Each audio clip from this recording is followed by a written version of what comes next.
మీ తాకట్టు బంగారాన్ని విడిపించిన 30 నిమిషాల్లో క్యాష్ ఇవ్వబడును. కొమ్మూరి గోల్డ్. తెలుగు రాజకీయాల్లో పరిచయం అవసరం లేని నేత పొన్నాల లక్ష్మయ్య గారు.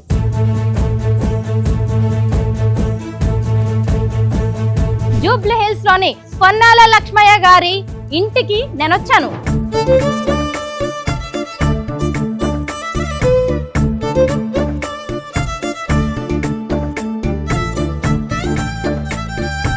కిచెన్ లో కూడా బుక్స్ ఎక్కడైనా ఉంటాయా సార్? కిచెన్ లోకి వచ్చి కూడా చదువుతూ ఉంటారా మీరు? నమస్తే. పొన్నాల లక్ష్మయ్య గారి రాజకీయ వారసులు ఎవరవుతారో నేను ఎందుకు చెప్తాను, నేను చేసేది కాదు. ఇప్పుడు ఇలాగా ఖాళీగా ఉంటే ఏమనిపిస్తోంది? రోజు 14 పేపర్లు చదివే వాళ్ళు ఎవరు ఉన్నారా? 7 ఇంగ్లీష్ పేపర్లు, 7 తెలుగు పేపర్లు. తల్లి లాంటి పార్టీని వదిలేసి బీఆర్ఎస్ లోకి ఎందుకు రావాల్సి వచ్చింది? అమెరికాలో మంచి ఉద్యోగం విడిచిపెట్టి, సంపాదన విడిచిపెట్టి. మీరు అనుకున్నవన్నీ బీఆర్ఎస్ లో దొరుకుతున్నాయా? ప్రజలకు ఏం చేయగలిగినాము, ఏం జరిగింది అనేది కనుక పరిశీలిస్తే చరిత్రలో ఒక వ్యక్తి. భవిష్యత్తులో పొన్నాల లక్ష్మయ్య గారిని మేము ఎలా చూడొచ్చు? పదవుల కోసం రాజకీయాల్లోకి వచ్చామా? కాదే. లేకుంటే పేరు కోసం వచ్చానా రాజకీయాల్లోకి? మా నాన్నగారు 4 సంవత్సరాలు నేను వయసులో ఉన్నప్పుడు చనిపోయాడు. బయట ఆశ్రయం ఇస్తే పశువుల కొట్టంలో పెరిగాను. ఎవరైతే లచ్చుగాడన్నారో, ఎవరైతే లక్ష్మయ్య అన్నారో వాళ్లకు లక్ష్మణ అనే స్థాయికి నేను ఎదిగినట్టు వాళ్ళు. అందరికీ నమస్కారం. నేను Swaroopa Putlapalli. Welcome to Suman TV. Telugu రాజకీయాల్లో పరిచయం అవసరం లేని నేత పొన్నాల లక్ష్మయ్య గారు. నాసా సైంటిస్ట్ నుంచి నీటిపారుదల శాఖ మంత్రి వరకు ఆయన వ్యక్తిగత రాజకీయ జీవితంలో ఎన్నో మైలురాళ్లు ఉన్నాయి. జనగామ నుంచి 4 సార్లు ఎమ్మెల్యేగా గెలిచిన ఆయన 4 ముఖ్యమంత్రుల హయాంలో రాష్ట్ర మంత్రిగా పనిచేశారు. IT and communications, fisheries, irrigation, endowment minister గా ఆయన మన రాష్ట్రానికి సేవలందించారు. పేదరికంలో పుట్టిన పొన్నాల లక్ష్మయ్య గారు దొరల కుల వివక్షను కూడా ఎదుర్కొన్నారు. పట్టుదలతో ఎదిగి ఆయన రాజకీయాల్లో తనకంటూ ఓ ముద్ర వేసుకున్నారు. 45 ఏళ్ల పాటు కాంగ్రెస్ పార్టీలో ఆయన పనిచేశారు. మరి తల్లి లాంటి సొంత పార్టీని ఎందుకు వదిలేశారు? బీఆర్ఎస్ లో చేరాల్సిన పరిస్థితులు ఆయనకి ఎందుకు వచ్చాయి? ఇంతకీ అంత సీనియర్ నేత ఇప్పుడు ఏం చేస్తున్నారు, ఎక్కడున్నారు? హైదరాబాద్ లోని జూబ్లీ హిల్స్ లోని పొన్నాల లక్ష్మయ్య గారి ఇంటికి నేనొచ్చాను. పదండి, సీనియర్ నేత, మాజీ మంత్రి అయిన పొన్నాల లక్ష్మయ్య గారితో మాట్లాడుతూ ఆయన గురించి ఆయన మాటల్లోనే విందాం. సరే, నమస్తే. సార్, మీ ఇల్లు చూద్దామని వచ్చాను, చూపిస్తారా మాకు? ఇక్కడ ఒక ఫస్ట్ ఫ్లోర్ ఉంటుంది, తర్వాత సెకండ్, అక్కడంతా టెర్రస్ అనమాట. సార్, 2014లో కట్టారు కదా ఇల్లు? ఇది ఇప్పుడు చాలా పాతకాలంలో కట్టింది. 2011లో మా చిన్నబ్బాయి కొనేశాడు. 2014లో మినిస్ట్రీగా అయిన తర్వాత మినిస్టర్ క్వార్టర్స్ నుంచి నేరుగా ఈ ఇంట్లోకి వచ్చాను మా కొడుకు అడిగితే. మీ గురించి చాలా తెలుసుకోవాలి సార్. మీరు ఎంత పట్టుదలతో ఎదిగారో, ఎంత స్ఫూర్తివంతమైన జీవితమో మీది మా అందరికీ తెలిసిందే. అయితే ఇంట్లో ఎలా ఉంటారు, పర్సనల్ లైఫ్ ఎలా ఉంటుంది అనేది కూడా అందరికీ చూపించడం మాత్రమే మా లక్ష్యం. ముందుగా మీ బాల్యం నుంచి మనం మొదలు పెడదాము. పశువుల కొట్టంలో పుట్టిన మీరు అమెరికా వరకు వెళ్ళారు. ఆ తర్వాత ఉమ్మడి ఆంధ్రప్రదేశ్కి మంత్రిగా పనిచేశారు. సార్, ఫస్ట్ మీ చైల్డ్హుడ్ డేస్ గురించి చెప్పండి. మా నాన్నగారు 4 సంవత్సరాలు నేను వయసులో ఉన్నప్పుడు చనిపోయాడు. ఆయన ఒక భూస్వామి దొర దగ్గర గుమస్తాగా పనిచేసేవాడు.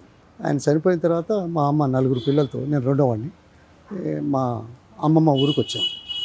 అయినా తల్లిదండ్రుల దగ్గర ఉండలేదు.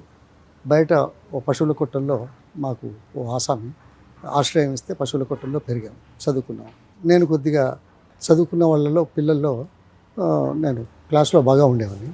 అందులో మా అమ్మగారు 12 పైసలు రైతు కూలి దినానికి 12 పైసలు సంపాదించేది.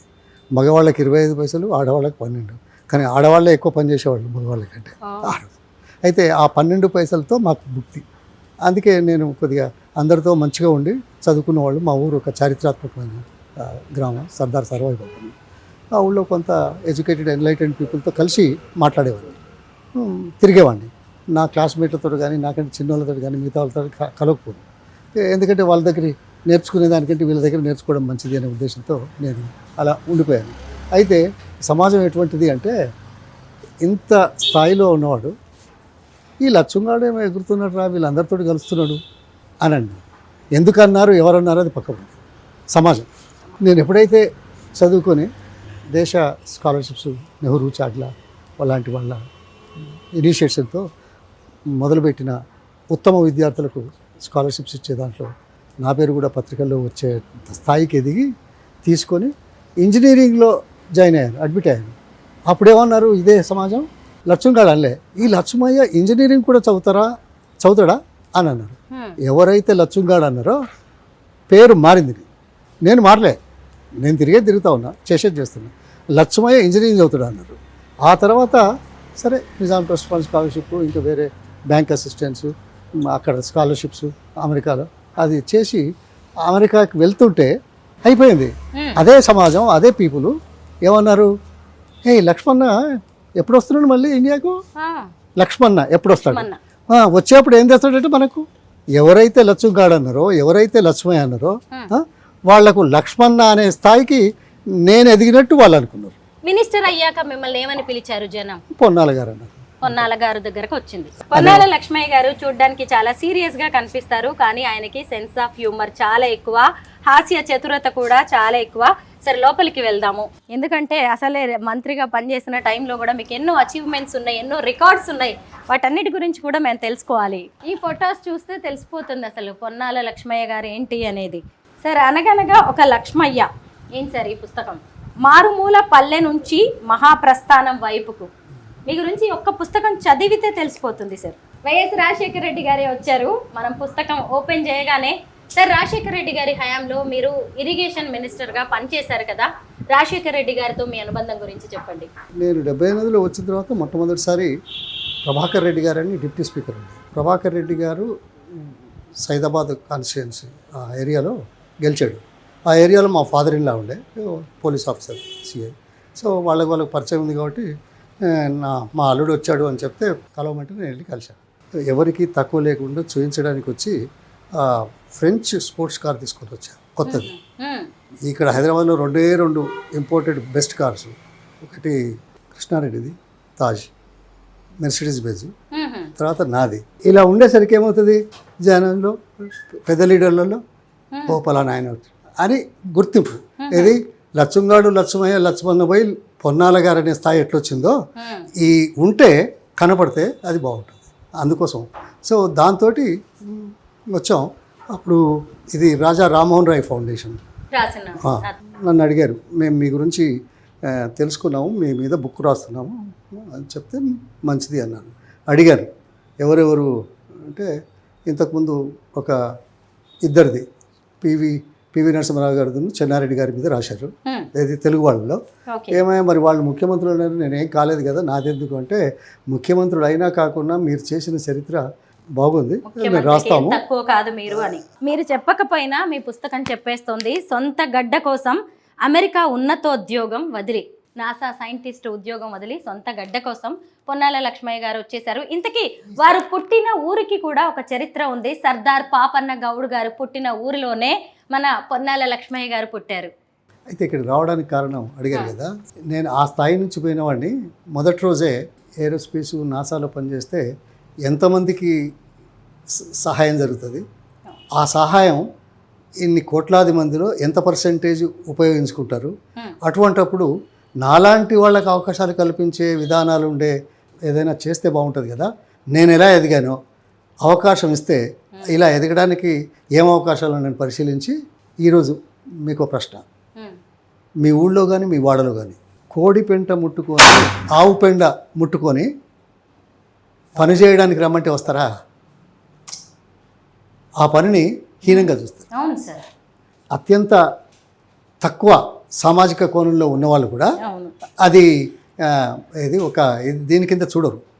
అటువంటిది నేను ఎందుకు దాన్ని సెలెక్ట్ చేసుకున్నానంటే, నిర్భాగ్యులు, చదువుకోని వారు, అదృష్టహీనులు, సమాజంలో అట్టడుగు వర్గాల నుంచి వచ్చిన వాళ్ళు, ఈ రాష్ట్రం దేశంలో 80% మేరకు ఆ రోజుల్లో వ్యవసాయం మీద ఆధారపడ్డారు. వ్యవసాయం మీద ఆధారపడితే కూలి ఎప్పుడు దొరుకుతుంది? నాట్లు వేసినప్పుడు, కోతలు వచ్చినప్పుడు. ఎంతమందికి దొరుకుతుంది? ఊళ్ళో ఉన్న వాళ్ళందరికీ దొరుకుతుందా? దొరకదు. ఎన్ని రోజులు దొరుకుతుంది? 10 రోజులు, 15 రోజులు. అందుకే అప్పుడప్పుడే అవేర్నెస్ పెరుగుతున్న నేపథ్యంలో కోళ్ల పెంపకం ద్వారా deprived classes, rural, unskilled, uneducated, most unfortunate పీపుల్కి ఉద్యోగాలు దొరుకుతాయని, ఆ ఉద్యోగాలు దొరికితే కుటుంబమే గౌరవంగా బ్రతకడంతో పాటు పిల్లలు పైకి రావడానికి అవకాశం ఉంటుంది. భారతదేశం ప్రపంచంలో 2వ స్థానంలో ఉంది చైనా తర్వాత, కోళ్ల ఉత్పత్తిలో, గుడ్ల ఉత్పత్తిలో.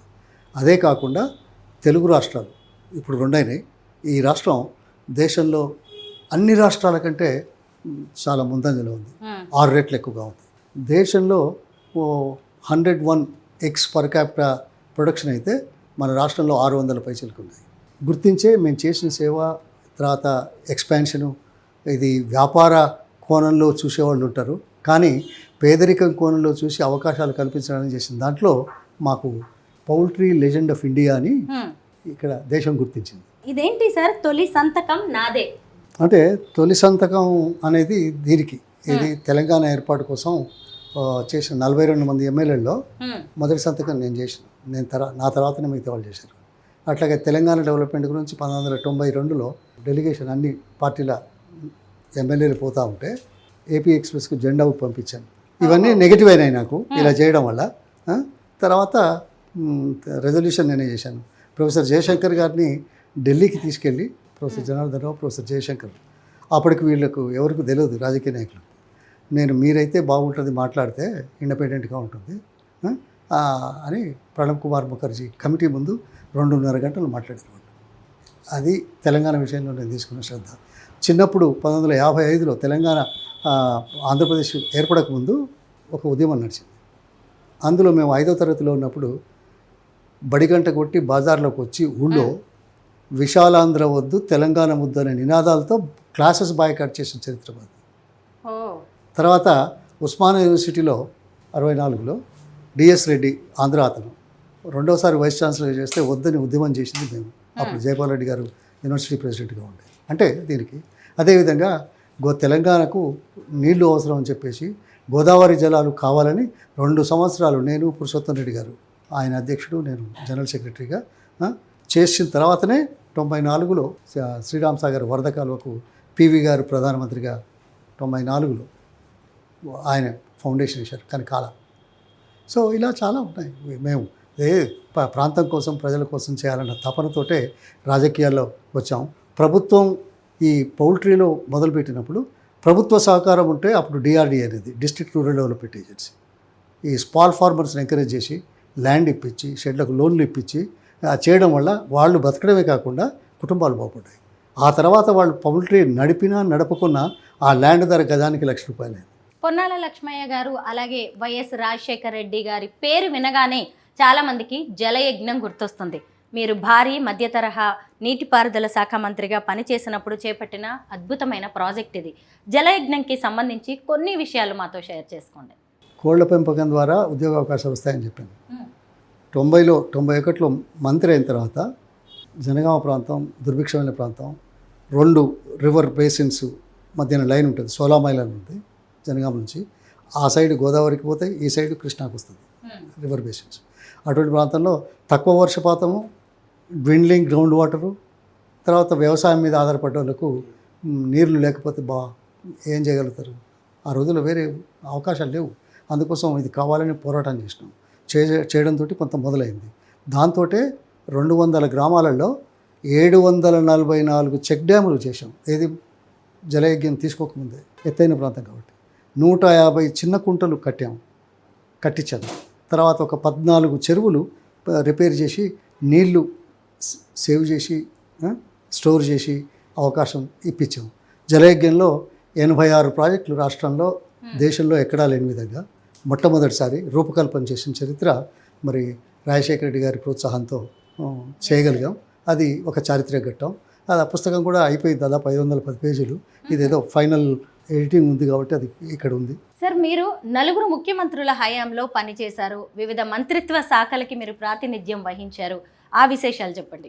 ప్రజల అవసరాలను గుర్తించి అవసరానికి అనుగుణంగా కార్యక్రమాలు ప్రభుత్వాల ద్వారా చేయాలనే ఉద్దేశంతో రాజకీయాల్లోకి వచ్చాం, అంతే కదా. అయితే మొదటిసారి వచ్చినప్పుడు మా ప్రాంతం దుర్భిక్ష ప్రాంతం కాబట్టి అక్కడ డైరీ డెవలప్మెంట్తో కొంత బాగుపడతారు, వ్యవసాయం మీద ఇది లేదు, అందుకే తీసుకొచ్చాం. కాబట్టి 26,400 కుటుంబాలు ఆ 200 గ్రామాలలో ఈరోజు 10 నుంచి 20,000 రూపాయలు ఆదాయం వచ్చే రకంగా కొనసాగించాం. ఇది డైరీ డెవలప్మెంట్. అట్లాగే ఫిషరీస్ మంత్రిగా ఉంటే ఫిషరీస్లో కూడా మొట్టమొదటిసారి ప్రపంచ బ్యాంకు ఆర్థిక సహాయం తీసుకోవడం ఒక చరిత్ర అయితే, దాంట్లో దేశంలో మొదటిసారి ప్రాన్ హ్యాచరీస్ మన రాష్ట్రంలో ఏర్పాటు చేశాం. 4 రొయ్యల hatching. రొయ్యల హ్యాచరీస్ అంటే ఉత్పత్తి చేసి సప్లై చేయడానికి. ఆ రోజుల్లో తూర్పు పశ్చిమ గోదావరి జిల్లాలో అన్ని ప్యాడీ ఫీల్డ్స్ అన్నీ కూడా ఫిష్ ట్యాంక్స్ అనేవి. అందులో ఇది కూడా ఎక్కువ లాభం వస్తుంది కాబట్టి అది చేశారు. సో అదేవిధంగా ఆ రోజుల్లో ఎస్ఎస్జి గ్రూప్స్ అప్పుడప్పుడే మొదలవుతున్నాయి పివి గారి టైంలో. అందులో చేపల పెంపకందారుల ఫ్యామిలీస్ ఏవైతే ఉన్నాయో వాళ్ళు ఆంధ్రాలో తీర ప్రాంతంలో ఏం చేసేది అంటే పొద్దున ఊళ్ళో ఉన్న పెద్ద మంది దగ్గరికి వెళ్ళి ఒక 100 రూపాయలు తీసుకొని ఈ తీర ప్రాంతంలో ఉన్న చేపల కుప్పళ్ళు బుట్టలో వేసుకొని వచ్చి ఇల్లు తిరిగి అమ్మి సాయంకాలం 100 రూపాయలకు 110 రూపాయలు 115 రూపాయలు ఇచ్చింది. అంటే ఒక్కరోజుకే 100 రూపాయలకు 10 రూపాయల నుంచి 15 రూపాయలు అదనంగా ఇచ్చేవాడు. అటువంటిది ఇది చాలా అన్యాయం కదా అని చెప్పేసి ఒక సంస్థలు స్థాపించి 20 మందిని ఒక్కొక్క గ్రూప్ చేసి ఆ గ్రూపులకు ఒక్కొక్కరికి 200 రూపాయలు అప్పిచ్చే విధంగా ప్రభుత్వం ద్వారా ఒక మహత్తరమైన కార్యక్రమం తీసుకుంది. పొన్నాల లక్ష్మయ్య గారికి 2 కొడుకులు అని చెప్పారు కదా, ఇదిగోండి వాళ్ళ ఫ్యామిలీ ఫొటోస్ ఇక్కడ కనిపిస్తున్నాయి. పెద్దబ్బాయి రామకృష్ణ, కోడలు ఉమాదేవి, చిన్నబ్బాయి మురళీకృష్ణ, కోడలు వైశాలి అన్నమాట. అసలు పొన్నాల లక్ష్మయ్య గారి రాజకీయ వారసులు ఎవరు, ఎందుకు అంటే డీలిమిటేషన్ కూడా జరగబోతోంది. కోడలు ఏమైనా రాజకీయాల్లోకి రాబోతుందా? వైశాలి రెడ్డి గారు గతంలోనే మీ తరఫున ప్రచారంలోకి రాబోతున్నారు, రాజకీయాల్లోకి రాబోతున్నారు అనేది కూడా విన్నాం. ఎవరవుతారో నేను ఎందుకు చెప్తాను, వాళ్ళ ఇష్టం. నేను చేసేది కాదు, నేను ఎంకరేజ్ చేసేది కూడా లేదు. ఎవరు ఏ పని చేసినా బాగా చేసుకోండి అని చెప్తాను. Cattle shed to capital city via Washington DC aerospace. చెప్పండి సార్, మీ లైఫ్ మొత్తాన్ని ఒక్క లైన్లో అక్కడ చెప్పేశారు. మీలాంటి వాళ్ళే ఒక జర్నలిస్టు అనంతపూర్ ఢిల్లీలో కలిసి ఈ బుక్ తీసుకున్నారు. ఇప్పుడు చూశారు కదా, తీసుకున్న తర్వాత అదంతా చూసి ఇదంతా తెలుసుకొని ఆయన రాశాడు, ఆయన బుక్ రాశాడు. అది ప్రింట్ కాలేదు, బట్ ఇట్స్ దేర్. ఇది వీ కేర్ ఫర్ హ్యుమానిటీ అనే ఒక సంస్థ, అందరూ రాజరికానికి సంబంధించిన వాళ్ళు, థర్డ్ వరల్డ్ కంట్రీస్ బేసికలీ. తర్వాత ఈ కంట్రీకి ఒక మీటింగ్ అయితే నన్ను పిలిచారు, ఆహ్వానించి నన్ను సత్కరించారు. సత్కరించిన తర్వాత ఆ రాజప్రసాదానికి వెళ్ళాం, చూయించారు.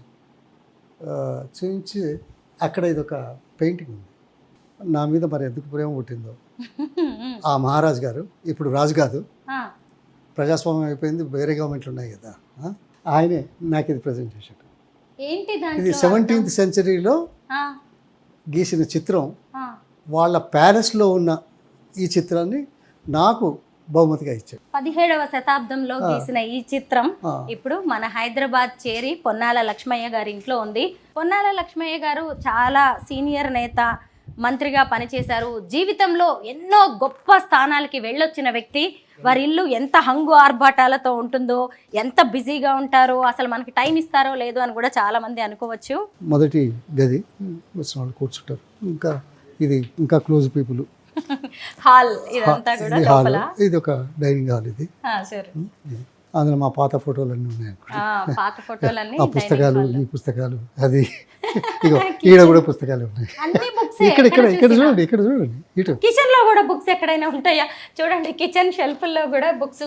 సార్, కిచెన్ లోకి వచ్చి కూడా చదువుతూ ఉంటారా మీరు? నేను ఇక్కడ కూర్చుంటాను కాబట్టి నాకు కనిపించేటట్టు పెట్టుకుంటాను. నాకు ప్లేస్ ఉంది. మా మిసెస్ అమ్మ నమస్తే. అరుణాదేవి గారు. అరుణమ్మ, అరుణ హెల్త్ బాగాలేదంట, నేనేం మాట్లాడలేను అంటున్నారు. పర్వాలేదు, అవన్నీ కనబడుతున్నాయి కదా, మెడిసిన్స్ 8 గంటలకు అన్ని మెడిసిన్స్. సార్, ఒకప్పుడు మినిస్టర్ గా ఎంత బిజీగా ఉండేవారు కదా, ఇంటి నిండా జనం వచ్చిపోయే వాళ్ళతో అసలు నిమిషం తీరిక లేకుండా ఉండేదేమో మీ లైఫ్. ఇప్పుడు ఇలాగా ఖాళీగా ఉంటే ఏమనిపిస్తోంది? ఖాళీగా ఎందుకుంటాం? రోజు 14 పేపర్లు చదివే వాళ్ళు ఎవరైనా ఉన్నారా? రోజుకి 14 పేపర్స్ చదువుతారు పొన్నాల సార్. 7 ఇంగ్లీష్ పేపర్లు, 7 తెలుగు పేపర్లు. అదొక 3.5-4 గంటలు అవుతుంది. ఆర్థిక, రాజకీయ, సామాజిక కోణంలో ఏం జరుగుతున్నాయి, ఈ పరిష్కార మార్గాల గురించి రాసేవాళ్ళు, చదివేవాళ్ళు, ఆ భావాలు చెప్పేవాళ్ళు ఎలా ఉన్నాయి, రాజకీయ నాయకులు ఏ కోణంలో చూస్తున్నారు అనేది గుర్తించాల్సిన అవసరం, సరిదిద్దాల్సిన బాధ్యత ఒక పౌరుడిగా ఉంది అని భావించే వాళ్ళలో నేను ఒకని. సార్, మీరు 45 ఏళ్ల పాటు కాంగ్రెస్ పార్టీలో ఉన్నారు. అసలు కాంగ్రెస్ పార్టీ తప్ప మీకు ఇంకొక ఆలోచన లేదు, ఆ పార్టీనే శ్వాసగా భావించారు. అలాంటి తల్లి లాంటి పార్టీని వదిలేసి బీఆర్ఎస్లోకి ఎందుకు రావాల్సి వచ్చింది? ఆత్మగౌరవం, మర్యాద ఎన్ని సంవత్సరాలు చేసినా అది లభించకపోతే ఇది కాదు. ఓకే, ఏదో పదవుల కోసం రాజకీయాల్లోకి వచ్చామా? కాదే. లేకుంటే పేరు కోసం వచ్చానా రాజకీయాల్లోకి? గ్రామీణ ప్రాంతాల్లో ఉండే పేద ప్రజల అవసరాలు తీర్చడానికి ప్రభుత్వం ద్వారా అయితే మరింత మేలు జరుగుతుంది అనే ఉద్దేశంతో రాజకీయాల్లో వచ్చిన వాడిని కాబట్టి సర్వం త్యాగం చేసి, త్యాగం అనొద్దు, ఓకే, విడిచిపెట్టి అమెరికాలో మంచి ఉద్యోగం విడిచిపెట్టి, సంపాదన విడిచిపెట్టి, కోడి పెంట ఆవు పెంట ముట్టగలిగే వాళ్లకు అవకాశాలు కల్పించడానికి వచ్చినవాడు ఇవన్నీ కేర్ చేస్తాడా? ఆత్మాభిమానం, గౌరవం ఉన్నది, మర్యాద ఇవ్వాలా. మన చరిత్ర ఏంటి? తండ్రిని చంపి కొడుకు రాజైన చరిత్ర. అటువంటప్పుడు నాలాంటి వాడు ఉంటే నాకు లాభం జరగదు, నాకు అడ్డు అనుకునే వాళ్ళు ఎంతమంది ఉంటారు? చాలామంది ఉంటారు. అటువంటప్పుడు సరే, అది రాజకీయం, చరిత్ర, దాన్ని కాదన. కానీ అమర్యాదగా భావిస్తే, మనిషిగా గుర్తించకపోతే, అవమానపరిస్తే, అవహేళన చేసేలాగా పనిచేస్తే అక్కడ ఉండడం దేనికి? సార్, మరి మీరు అనుకున్నది సాధించారా? మీరు అనుకున్నవన్నీ బీఆర్ఎస్లో దొరుకుతున్నాయా? మీరు ఇది దొరికిందా అని అంటున్నారు. నా మీద ఉన్న అభిప్రాయం టీఆర్ఎస్ నాయకుడికి నా మీద ఏ అభిప్రాయం ఉందో మీకు తెలియదు. కేసీఆర్ గారికి మీకు తెలియదు. తెలిసినా ఏదో చూపెట్టడానికి పదవులు ఉన్నంత మాత్రాన అది గుర్తింపా? పదవి ఇట్స్ నాట్ ఏ గుర్తింపు. పని జరిగితే బాగుంటుంది అనుకునే వాళ్ళు పని కల్పిస్తే, చేసేవాళ్ళు చేయగలిగితే అప్పుడు దానికి అర్థం. అందుకోసం నేనే జాయిన్ కానీ ఎలక్షన్ల ముందే జాయిన్ అయ్యాను కదా. నేను వేరే అడగలేదు కదా, ఎమ్మెల్యే సీట్ కానీ లేకుంటే పార్లమెంట్ సీట్ కానీ. గౌరవం కోసం, మర్యాద కోసం మన వ్యక్తిత్వాన్ని చంపుకోకుండా రాజకీయాల్లో మనము ఉన్నాము, మేము చేసాము, చేసామని చెప్పుకోవడానికే కదా. సార్, కేసీఆర్ గారిని చాలా దగ్గర నుంచి చూస్తున్నారు. ఆయన చూస్తున్నప్పుడు మీకు ఏమనిపిస్తుంది? ఆయన విఘ్నత కావచ్చు, ఆయన తీసుకొచ్చిన తెలంగాణ, వీటన్నిటి విషయంలో మీ అభిప్రాయం ఏంటి? స్వాతంత్ర ఉద్యమం 200 సంవత్సరాలు నడిచింది. చివరికి గాంధీ గారు, నెహ్రూ గారు, వల్లభాయ్ పటేల్, సుభాష్ చంద్రబోస్, ఏది క్విట్ ఇండియా మూమెంట్ 33 నుంచి మొదలయ్యి 47 అంటే ఎన్ని సంవత్సరాలు? 14 సంవత్సరాలు వచ్చింది. అంతకుముందు ఉద్యమం నడవలేదని ఎవరైనా అంటే పొరపాటు. కానీ ఎప్పుడైతే జనం నాయకత్వాన్ని, ఉద్యమాన్ని గుర్తిస్తారో అప్పుడు ఆ పేరు వాళ్ళకు వస్తుంది. So is the case. 1955 నుంచి విశాలాంధ్ర వద్దని చెప్పిన వాళ్ళలో నేను ఉన్నాను, తెలంగాణ కావాలని చెప్పిన వాళ్ళు మేము ఉన్నాము. అన్ని రకాలు నడిచినాయి అనుకోండి. కానీ కేసీఆర్ గారు వచ్చిన తర్వాత దానికి ఒక రూపు వచ్చింది, ఒక ఉద్యమ స్ఫూర్తి వచ్చింది, ప్రజల్లో చైతన్యం వచ్చింది. తర్వాత గత్యంతరం లేని పరిస్థితుల్లో ఇచ్చినారనే భావం కూడా కలిగింది. తెలంగాణకు జరిగిన అన్యాయాల గురించి చెప్పడంలో బాగా పనిచేశారు కాబట్టి తెలంగాణ గత్యంతరం లేని పరిస్థితుల్లో ఇవ్వాల్సి వచ్చి ఇచ్చినారనేది తెలుసు. అదే తెలంగాణ ప్రదాత అని మనం అంటాం. ఖచ్చితంగా ఆయనకు క్రెడిట్ ఇవ్వాల్సిందే. వచ్చిన తర్వాత తెలంగాణ గురించి ఏం చేశాడు అనే దాంట్లో ఒక దూరదృష్టితో, సామాజిక కోణంలో అందరికీ భాగస్వాములు చేసే విధంగా రాష్ట్రాన్ని అభివృద్ధి పరచడానికి చేసిన చర్యలు ఒక చారిత్రాత్మకం. తలసరి ఆదాయం ఎంత పెరిగింది, తలసరి జీడిపి ఎంత పెరిగింది, తర్వాత విద్యుత్ వినియోగం ఎంత పెరిగింది, తర్వాత పంటలు ఎలా పెరిగినాయి. సరే, దానికి చాలా కారణాలు ఉన్నాయి. ఆయన 46,000 చెరువులు అయితే 24,000 చెరువులను బాగు చేశాడు. అవునా? 24,000 చెరువులు బాగు చేస్తే ఒక్కొక్క దాంట్లో 10 ఎకరాలు అదనంగా వచ్చినా 2,40,000 ఎకరాలలో పంట పండిందా? అది 2 పంటలకు 4,80,000 ఎకరాలు అవుతుందా? తర్వాత కరెంటు అప్పుడు 19 లక్షలు ఉండే. 19 లక్షలు ఉన్నప్పుడు మనం 7 గంటలు ఇవ్వడానికి కూడా ఇబ్బంది పడ్డాం. ఈ లోపల అంతకుముందు చేసిన కార్యక్రమాల్లో ఛత్తీస్గఢ్ నుంచి రావడానికి, తర్వాత కారిడార్ చేయడానికి చేసిన చరిత్రలో ఎలక్ట్రిసిటీలో నా భాగస్వామ్యం ఉండింది, నా వల్ల జరిగింది అని నేను గర్వంగా చెప్తాను. అది తొందరగా చేయడానికి. సో 2014 తర్వాత ఛత్తీస్గఢ్ కరెంటు రావడం, నార్త్ నుంచి సౌత్కి వచ్చే కారిడారు పూర్తి కావడంతో నార్త్లో తక్కువ ధరలకు ఉండే రాష్ట్రాల నుంచి వచ్చే కరెంటు వచ్చింది. దీన్ని ఒక ఆయుధంగా రాజకీయాలు మాట్లాడతారు, అది వేరు. నేను రాజకీయాలు జోలిపోను, ఎవరేం మాట్లాడింది. కానీ దాన్ని ఉపయోగించుకొని 24 గంటల స్లోగన్ ఇచ్చి రైతులకు ఎక్కువసేపు కరెంట్ ఇచ్చాడు.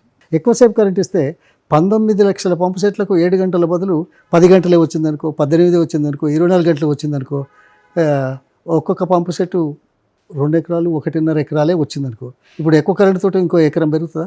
పెరిగితే ఏమన్నట్టు 19 లక్షల పంపు సెట్లకు 19 లక్షల ఎకరాలు అదనంగా వచ్చింది. తర్వాత అప్పటి నుంచి ఇప్పటి వరకు మరో 11 లక్షల పంపు సెట్లు ఎక్కువ 11 లక్షల పంపు సెట్లు ఇస్తే ఒక్కొక్క పంపు సెట్టుకు 2 ఎకరాలైనా 22 లక్షలు. ఇవి 22, అది 11, 33, అదొక 3 లక్షలు, 36 లక్షల ఎకరాలు అదనంగా అయినాయి.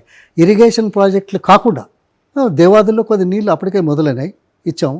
ఎస్ఆర్ఎస్పి ఫ్లడ్ కెనాల్లో ఇచ్చాము, సూర్యాపేట వరకు కూడా ఇచ్చాము, అది నడుస్తూ ఉన్నది. దాని పూర్తి చివరి భాగాలు పనిచేయడానికి 10 సంవత్సరాల్లో కొంత డబ్బు ఖర్చు పెట్టారు కాబట్టి బాగా పెరిగింది. అందుకోసం ప్రజల దృష్టిలో ప్రజల అవసరాల కోసం నా రాజకీయం నేనేం చేయాలి, అధికారంలోకి ఎట్లా రావాలి అనేది వేరే విషయం, అది చర్చించడం అనవసరం. కానీ ప్రజలకు ఏం చేయగలిగినాము, ఏం జరిగింది అనేది కనుక పరిశీలిస్తే చరిత్రలో ఒక ఉండిపోయే వ్యక్తి, మంచి మనిషి.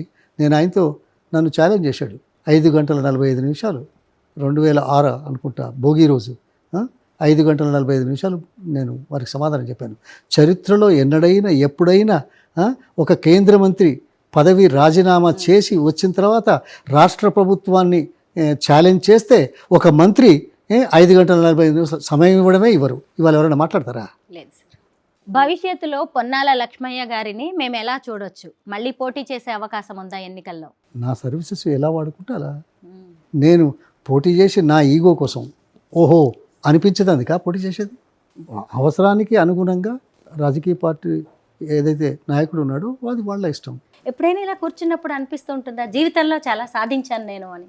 నేను ఎప్పుడు చాలా సంతోషంగా ఉంటాను, ఎందుకంటే నేను అనుకున్నది చేయాలని, చేయడంలో ఏ మేరకు సాధించాననేది నాకు నేను అంచనా వేసుకోవడం, ఫలితాలు పరిశీలించడం జరుగుతుంది. అంతేకాని ఏదో ఊరికే ఇది కాదు. అందుకే నేను ఇలా ఉండగలుగుతున్నాను. Correct. So I'm happy. Thank you so much sir.